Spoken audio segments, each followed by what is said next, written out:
যে কোনো মাসে 1, 10, 19, 28 নাম্বারে জন্মগ্রহণ করলে তারা হয় 1 নম্বর সংখ্যার জাতক জাতিকারা। আমরা যদি একটা রাজ পরিবারকে চিন্তা করি, তাহলে সেই রাজ পরিবারের রাজা হলো নাম্বার 1 এবং এই রাজা মানে নাম্বার 1 নিয়ন্ত্রিত হয় সূর্যর দ্বারা। তা সূর্যর কোয়ালিটি অর্থাৎ রাজার কোয়ালিটি গুলোই তার মধ্যে আছে, অর্থাৎ নেতৃত্ব দিতে ভালোবাসবে।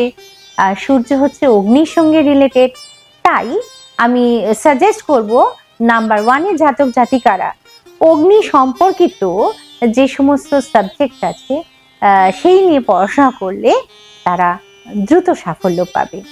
হ্যাঁ, তবে তাদের কি করতে হবে না, রাজারা তো একটু লেজি হয়, তাই এই লেজিনেসটা তাদেরকে কাটাতে হবে এবং সূর্যের মতো ডিসিপ্লিন লাইফে আনতে হবে। তাহলে কোন কোন বিষয় নিয়ে পড়াশোনা করবে? পাওয়ার সেক্টর যেগুলো রয়েছে, নিউক্লিয়ার পাওয়ার সেক্টর, সেই নিয়েও পড়াশোনা করতে পারে। রিসার্চ ওরিয়েন্টেড যে কোনো জিনিস ইনভেনশন করতে পারে।